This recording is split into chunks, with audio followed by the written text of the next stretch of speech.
Halo, balik lagi bersama saya Fadlan Afif Basuki di podcast Ekonomi. Kali ini kita akan membahas tentang Organisasi Kerjasama Islam, yaitu biasa disingkat dengan OKI.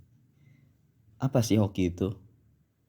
OKI adalah organisasi yang dibuat oleh berbagai negara Islam yang tergabung di dalamnya untuk mencapai berbagai tujuan. Baik tujuan itu untuk mengembangkan negara-negara Islam yang bergabung di dalamnya dari segi pendidikan ataupun segi ilmu pengetahuan teknologi, iptek, ataupun dalam pengembangan dan kemajuan kesejahteraan ekonominya.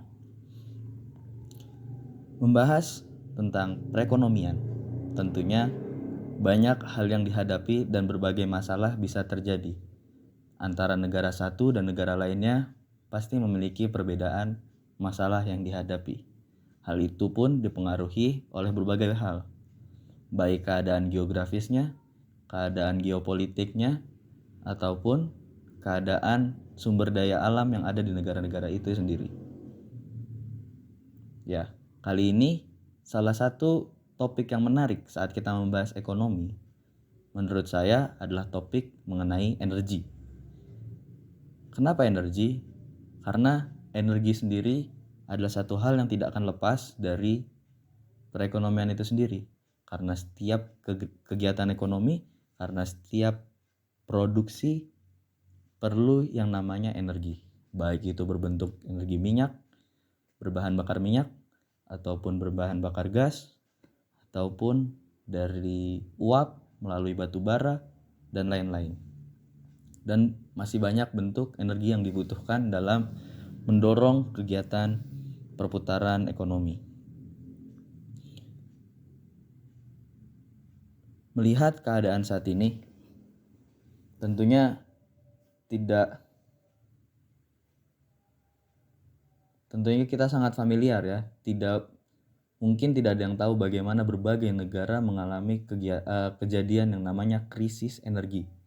Krisis energi ini berarti beberapa negara ini memiliki kekurangan pasok energi sehingga terkadang membuat negara-negara itu sulit untuk melakukan kegiatan produksi sehingga kegiatan ekonomi pun tidak berjalan dengan baik. Yang artinya saat energi diminimkan, terjadi krisis energi itu dan produksi tidak menghasilkan apapun, itu membuat kegiatan ekonomi berhenti.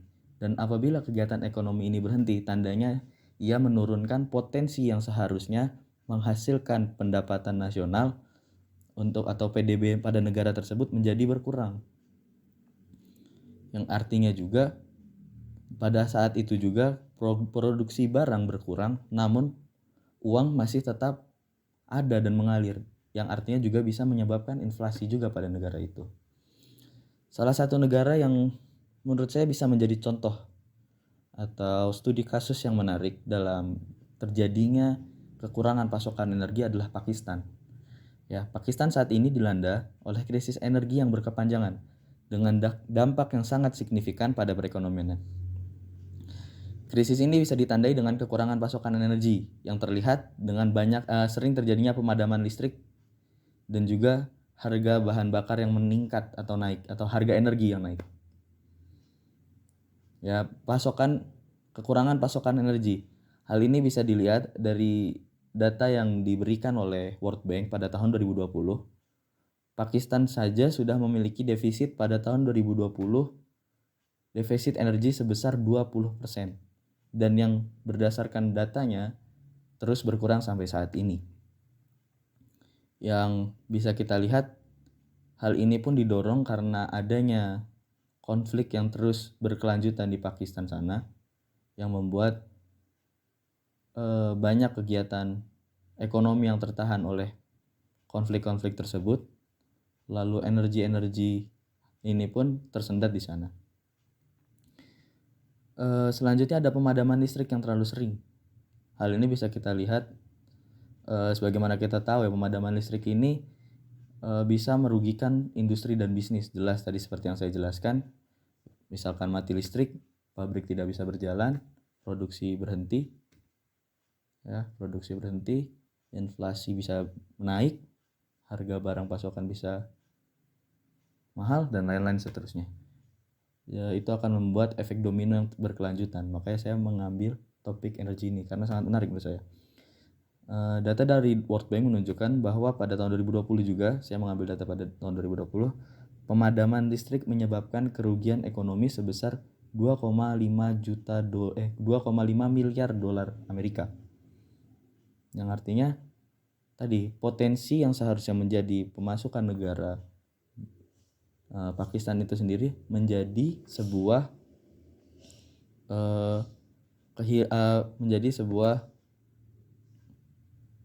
potensi yang seharusnya menjadi pendapatan nasional dari Pakistan itu sendiri tidak dapat diraih dengan maksimal. Karena apa? Karena adanya terjadi krisis energi ini.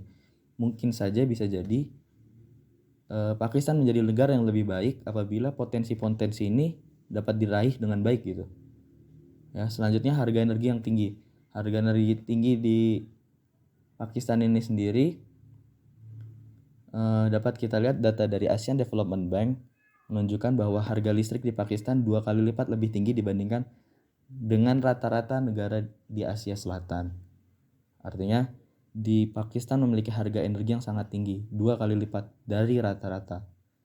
Yang artinya ada beberapa negara yang jauh di bawahnya, ada negara yang hampir sama dengan Pakistan, tapi Pakistan memiliki harga paling tinggi. Ini menjadi sebuah hal yang tragis dan juga menjadi sesuatu yang menurut kita perlu diperhatikan dan disiapkan. Jangan sampai Pakistan ini menjadi salah satu negara yang mengawali, yang pada akhirnya diikuti oleh negara-negara lain, karena negara lain tidak menyiapkan akan adanya krisis energi ini. Untuk melihat apa saja sih dampak perekonomian yang bisa kita lihat, tadi saya sudah menyebutkan tentang penurunan produktivitas, ya, adanya inflasi dan lain-lain.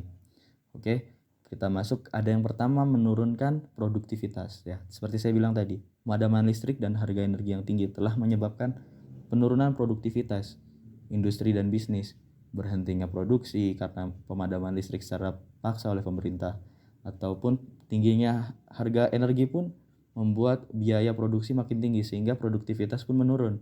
Seharusnya bisa membuat 100 misalkan, harus berkurang karena biayanya makin tinggi kalau membuat 100. Yang dimampu hanya 50, maka berhenti di 50. Yang membuat harga barang pun juga akan naik karena seperti itu. Selanjutnya pengangguran, karena ya ini berkelanjutan, saya bilang ini seperti efek domino. Penurunan produktivitas karena biaya yang tinggi akan membuat perusahaan memasukkan pegawai yang ada juga sedikit karena tidak mampu lebih banyak. Karena terlalu banyak tanggungan yang harus dibayar apabila memiliki pekerja yang banyak, maka dikurangi juga pekerjanya. Maka meningkatkan juga penganggurannya. Lapangan pekerjaan menjadi sempit karena produktivitas dan kemampuan suatu negara dalam melakukan produksi sangat rendah, sehingga pengangguran pun naik.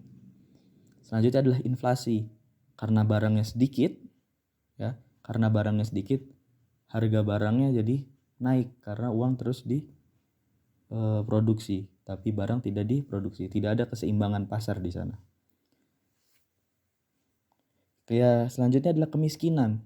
Karena adanya penurunan produktivitas, banyaknya pengangguran, serta inflasi, maka tingkat kemiskinan bisa naik. Maka saya bilang krisis energi ini sangat menarik, perlu diperhatikan dari saat ini, dari jauh-jauh hari, karena dia memiliki efek domino yang sangat berpengaruh kemanapun. Karena listrik, terus bensin, terus gas, ataupun batu bara itu sangat berpengaruh atas keberlanjutannya setiap aspek ekonomi yang ada saat ini. Untuk penutup, makanya menurut saya sangat penting bagi kita semua untuk melakukan analisis dari sekarang tentang potensi-potensi yang bisa dimaksimalkan untuk menjadi sumber daya energi, baik dari angin, baik dari matahari, yang sifatnya tidak habis. Karena sampai saat ini kita masih sangat bergantung kepada sumber daya yang sifatnya bisa habis seperti fosil, sumber daya yang berasal dari fosil, minyak, gas, ataupun batu bara, ataupun sumber daya yang lain. Menurut saya perlu kita mempelajari lebih dalam. Walaupun saat ini mungkin kita akan mengeluarkan uang lebih banyak untuk melakukan penelitian, tapi apabila kita bisa memanfaatkan yang namanya angin, matahari, dan lain-lain yang kemungkinan tidak ada habisnya, itu akan menjadi sebuah kekuatan baru bagi suatu negara untuk memajukan negara itu sendiri. Mungkin cukup dari saya. Terima kasih. Assalamualaikum warahmatullahi wabarakatuh.